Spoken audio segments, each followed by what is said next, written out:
Hi, I'm Angus Cress Gillespie, your host for Old Ways in New Jersey.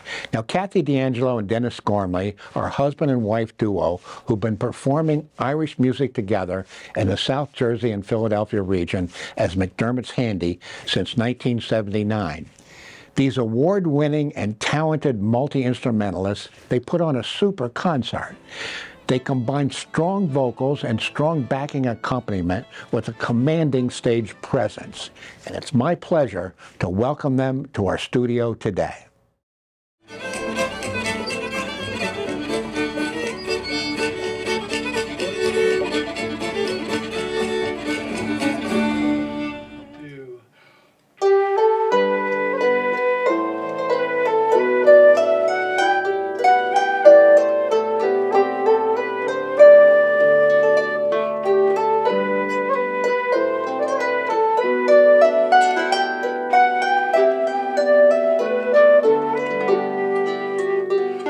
Kathy, I understand that you and your husband, Dennis, you formed a group called McDermott's Handy.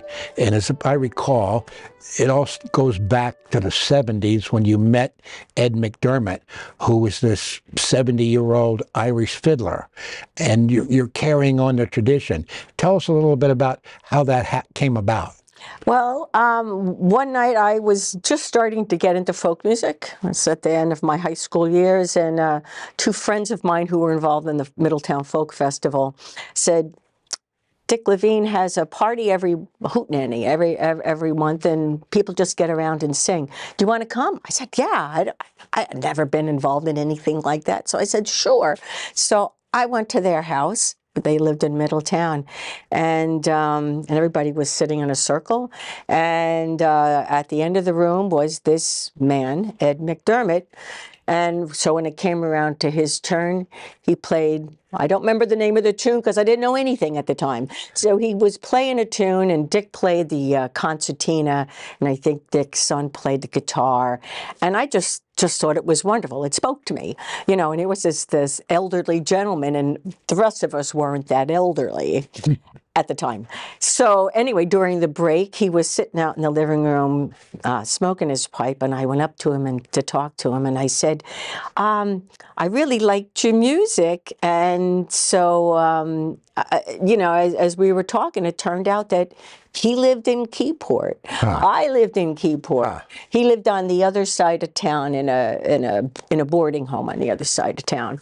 So I said, do you mind if I come over and learn some Irish music? I'll bring my guitar. And here I was, like, you know, some 17-year-old young lass. And he said, sure. So I would go over there on my lunch hours. I would bring my heavy guitar. I would, you know, walk all the way across town. And so he would play Irish music, and I would try to figure out how to play Irish music on the guitar. I can't say I was terribly good at it, but he was very tolerant, and he kept telling me I was good. I kept on going over there. So we kind of became friends, and fast forward, like, you know, a couple of years into my going to Douglas College at Rutgers, and I was starting a coffee house on the Rutgers campus, the Mine Street Coffee House, and the very first performer that we were going to have was going to be Ed McDermott. So he was there in the very first one. It was October 1973. And so, you know, somebody brought him over. And so he would come, and he'd play for all these college students. And we were, you know, people that I knew at the coffee house who started bringing their fiddles and stuff. They played various kinds of music. And you know what? He would sit with people, like, you know, after the show, and he would sit and play. And if they said, can you play it again? I haven't, you know, he would just teach people on the spot, or he would play. And he was, you know, he had all these young musicians who were learning from him and just wanted to suck up whatever that music was. Because you have to remember, this is before the internet. This is before, like, you really could get records of Irish music, certainly not in the record stores, or certainly not at the Two Guys or whatever. And so when you wanted to learn lots of different kinds of folk music, you had to learn it from somebody. And so he was very, very patient with a lot of people who were learning. And he would sit and play, and or he would watch the kids play, and just sit back and have his coffee and stuff. So that's how I got to meet Ed McDermott. And of course, fast forward another couple of years to the New Jersey Folk Festival, where, you and I started, that festival there, and you asked me to be the music director. So of course, the first person I was going to get to be on the bill there was going to be Ed McDermott. I just thought everybody should hear him play. And in addition to some of the other people. And so this picture was taken on the second year of the festival. I didn't have time to play with him at the first one because I was busy running the festival. But he was just like this general light, this tradition bearer, and I was just starting to get into the music. And then it just sort of took off from there. Well, over the years, you've absorbed a lot of music. Tell us a little bit about playing the harp. What's the pros and cons? Yeah, I thought when I gave up the guitar and I decided to now I didn't start playing the fiddle until after Ed died. I felt guilty. I didn't learn it while he was alive. I just played the guitar. So I started teaching myself fiddle. I thought, well, it's great. I don't have to lug this heavy guitar around anymore. And then right about like 1984, I came home one day, and sitting in my living room in the middle of the floor was a harp that Dennis had bought for me. Huh. So... Well, to be fair, we had just gotten our income tax check, which went to the harp. Huh. Which went to buy the harp. But the thing was, I always... Had she asked for a harp? A friend of ours had just started playing harp, and we had done a couple gigs with him. And Kathy was like, she was very serious and but delighted with the harp. And she had also Lori Riley. Was she playing? Yeah. Lori Riley, who was so she was fascinated with it. I was fascinated with it. And you surprised her. I did. So, definitely, hands down, one of the classic walk-in, and there was this harp. It wasn't this particular harp. It was another kind of harp, which I still have. And back at that time, 1983, 84, the hardest thing about playing the harp was finding a harp to play. Because there weren't very many makers. They weren't generally available. It was very difficult to find a harp. And then I just sort of taught myself. So I went from like saying, okay, great, I'm playing this really light fiddle. I don't have to carry around a whole lot. And then I took up the harp, and which is really bulky. It's a little bulky, not too heavy, but it's a little bulky. Yeah. And then tell me a little bit more about the pros and cons of the fiddle playing. Well, fiddle is, when we have people come up to us after we've done a concert, people come up and say, oh, gee, I always wanted to play the fiddle, and do you teach and stuff like that? And I'll always say to them, wouldn't you rather play the harp? It's a lot easier than playing the fiddle. I mean, with the fiddle, you have that bow at just the wrong angle and it's going to squeak. And you have your finger in just not the right place and it's going to sound terrible. I mean, the ramp up time to get good at fiddle, it's a pretty steep climb, for it to sound good. As you're doing it. But I'll testify. Yeah, and he had to endure me and my daughter learning how to play fiddle. Like the piano is pretty straightforward. You play the note. It's the note. It's going to be that note. And the same thing with the harp. You play that note. It's going to be that note. It's never going to be shades of that note like it can be on the fiddle. But you know what? So it's easy to get, pretty satisfying to play the harp right away, folks. Yeah, take up the harp. The fiddle, you're going to invest a lot of time into playing it. And I love the fiddle. There's, a lot of times we'll be sitting at a session, I'll have the harp here, and I'll be playing the fiddle, and then I'm like, somebody's playing a set of tunes, I'm like, harp, should I play it on the harp? Should I play it on the fiddle?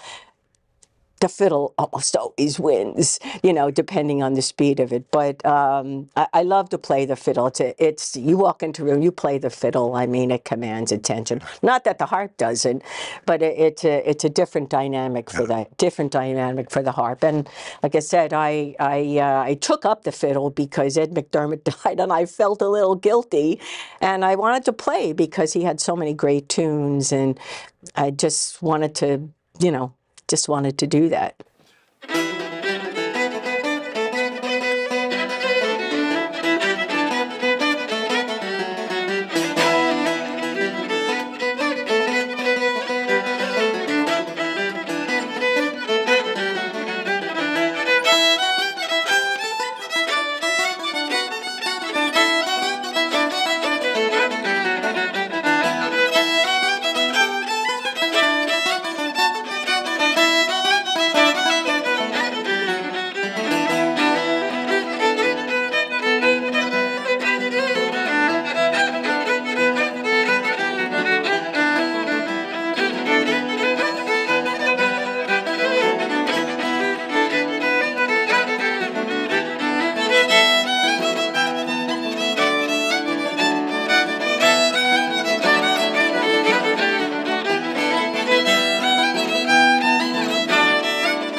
Could you tell us a little bit more about your experience with the Mine Street Coffee House? Well, the Mine Street Coffee House was... it's in New Brunswick. It was in New Brunswick. At that time, there was the church on the corner of Mine Street and College Ave. Yeah, in the basement. And it was in the basement. Some people had been running like a hangout there, and the church was about to shut it down. And I had gone in there when it was the hangout. I said, yeah, this could really be something. So, you know, a bunch of people who had been there, you know, painted it up. We convinced the church to let us use the basement. And I said, I know people in folk music. I had been to the Middletown Folk Fest. I have some contacts. I will find out who plays. And so at the time, Mine Street ran on Friday and Saturday night every week during the school year. And and it was like you came down. It wasn't any, we didn't charge money to get in at the time. We just passed the hat. And people would come down and play. It was a very small room, small chairs. It was very folky, very folky playing in the basement. And so I did that for my junior and senior year at Douglas. And then, you know, a lot of the people who were other students who were helping to run it, people were like, well, you're going to come back next year to do it. This is when I was a senior. I said, no, what are you, crazy? I'm not coming back. So somebody is going to do this. And they said, oh, I don't want to do it. I don't want to do it. I said, here's the key. I'll leave it here. Somebody will figure it out. If you want to have a coffee house, you must do it. And so somebody did. And that happened to be Neil Mowry, who, and it turned out that all of the people subsequently for maybe 10 or 15 years, the people who ran Mine Street generally were your music directors at the Folk Festival. Having that little connection to the folk music community, and people were playing.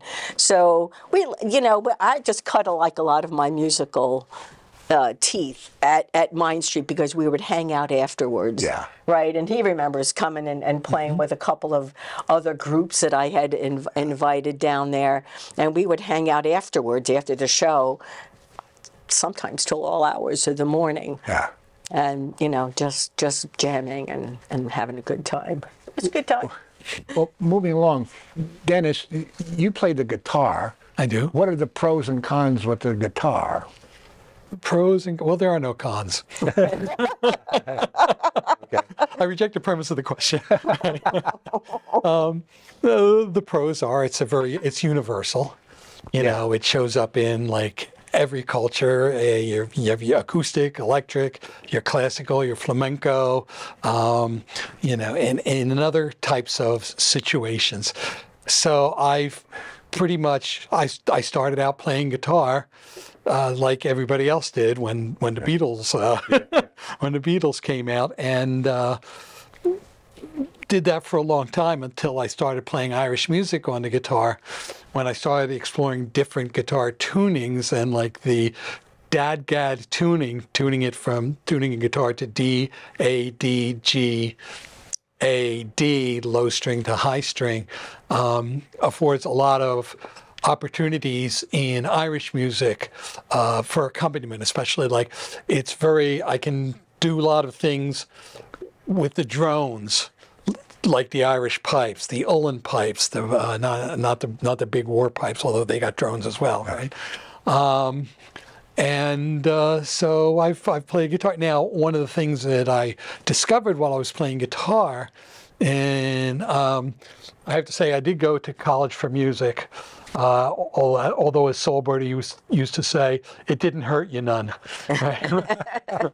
But I have like a harmonic sense, and in the Irish tunes, it's not like American folk music or bluegrass or old-timey music, where, for all intents and purposes, the melody that you're playing sits upon the chord structure that the guitar is playing, with few exceptions, right?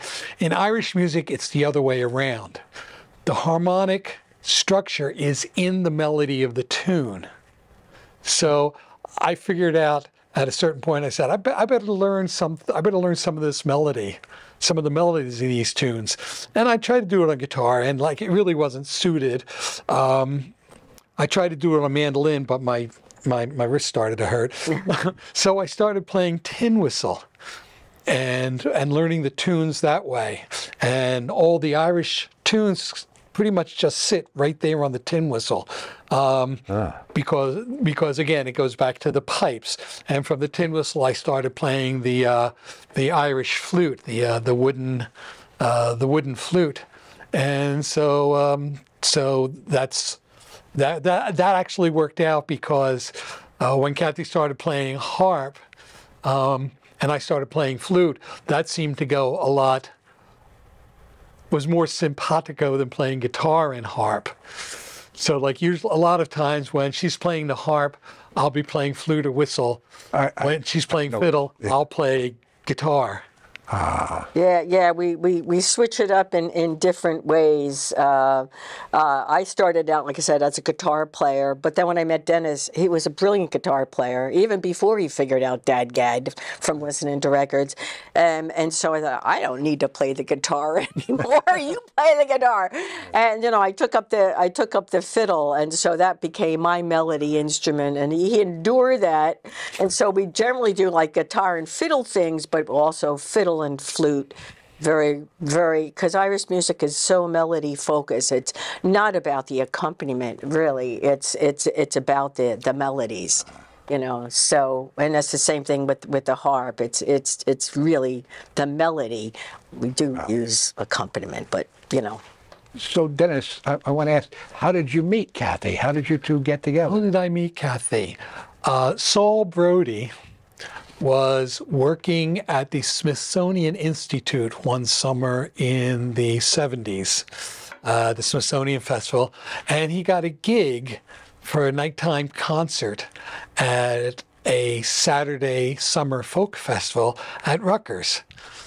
And he was going to come up on the train, on the Amtrak, to the New Brunswick station. And I decided, it's a folk festival. Wow, how bad could it be? I mean, my main draw was Eric Franson, who I remember ran a workshop at that folk festival called "Bad Taste is Timeless." So, remember, he played bass at the time. He played upright bow. Right. I was playing bass. Which I'm chuckling inside when Kathy's talking about having to carry the harp around. Because I spent decades walking around with a string bass. Right. So I had the bass in the back of my car, and I drove up to see some of the workshops and the concerts. And Kathy was on one of the concerts, and she was on the stage over there, and I was like back in the I don't know what they call them, but like back in an alcove. And I had my bass with me, and all of a sudden I see her coming towards me. I mean, she was gorgeous. She had this you know, what must have been like a prom dress at one time, you know, with a big hat, you know. Yeah, There's a long shirt, and she comes up to me, and I'm saying, "Oh my God, what's she going to do? Is she going to ask me to play with her?" You know, because I did play with a lot of different people. She comes up to me and says, "Can my bass player use your bass?" Now, I had never let anybody use my bass before. You know, I think I did one time, and like some bluegrass player was like, did like that slap thing on it, and I said, never again. I don't lend my books. Yes. I wish I had that policy, right? So, so I lent her the bass, and her bass player played it, and I played at the concert with Saul, and Lou London was playing at that concert as well. And so we went back to a party at Neil Mowry's, you know, and they were all playing and everything, and they had a tape recorder of Lou London playing a tune. I said, I think I know that tune. So I was like figuring out, this was like a finger picking, like Delta blues kind of thing. And I figured it out, and everybody there was like, oh my God, how were you able to do that? He was just brilliant. He could figure all this stuff out, and the guys in my band were like, we got to be with this guy. So that's how we met.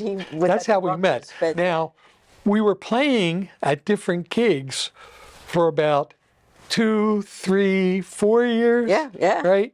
Before we actually went out on a date. Yeah. And I think the date was another gig where we went to dinner beforehand. I had no idea it was a date.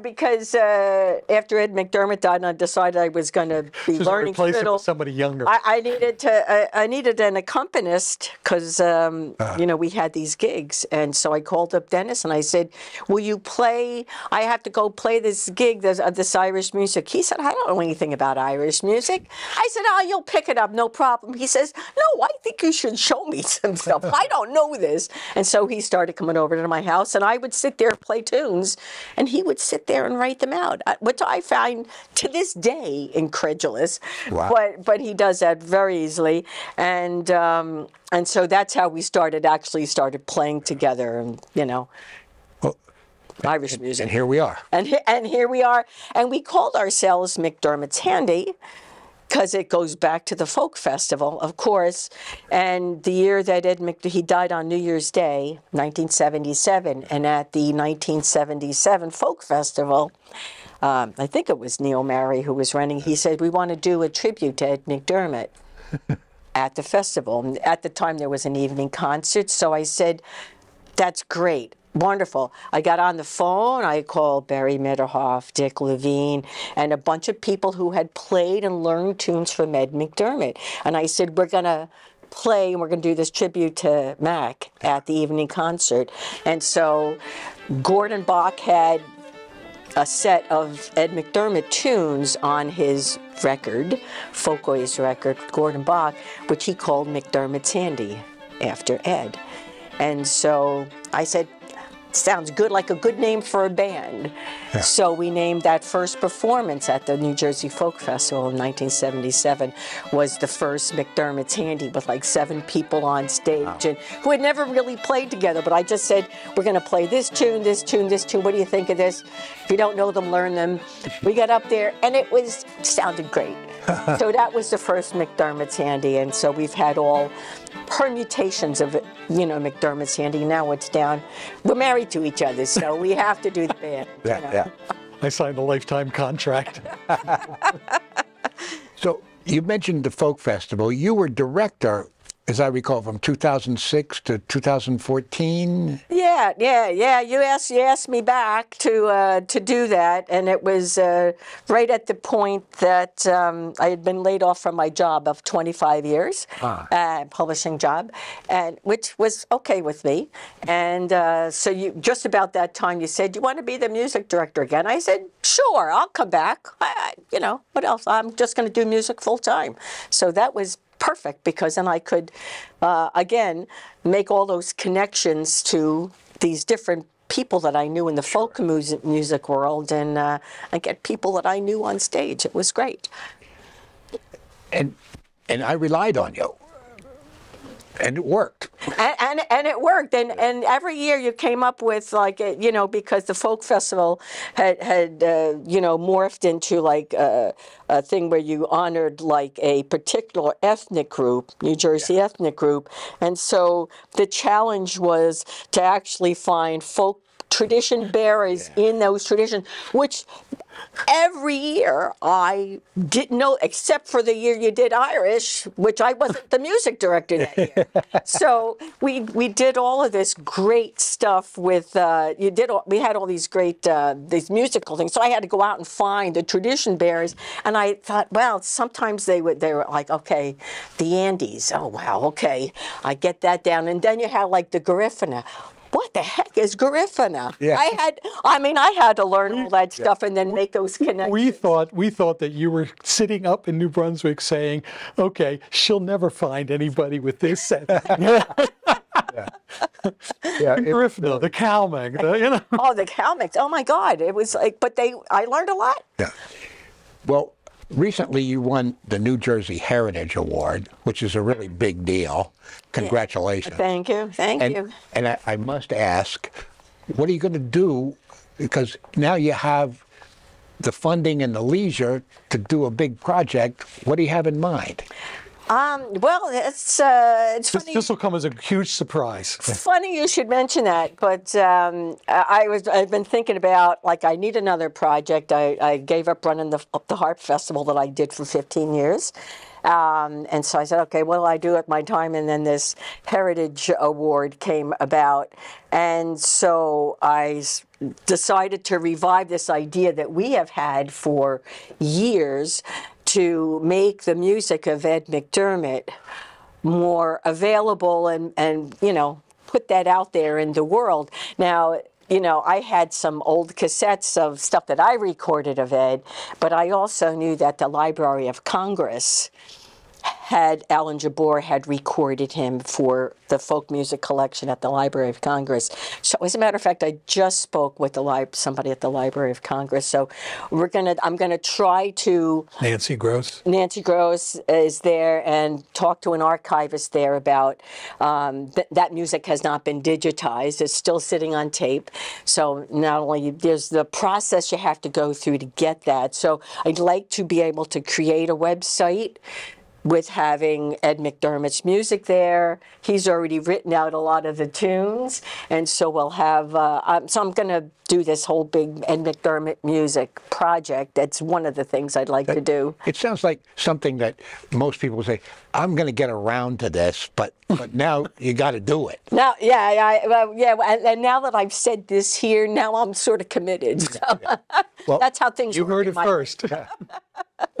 Well, Kathy and Dennis, I want to thank you for coming here to East Brunswick for Old Ways in New Jersey. It's been delightful talking to you both, and I wish you success in your new project. Oh, thanks. Thanks very much. Good of you to say. Good to be here. Yeah.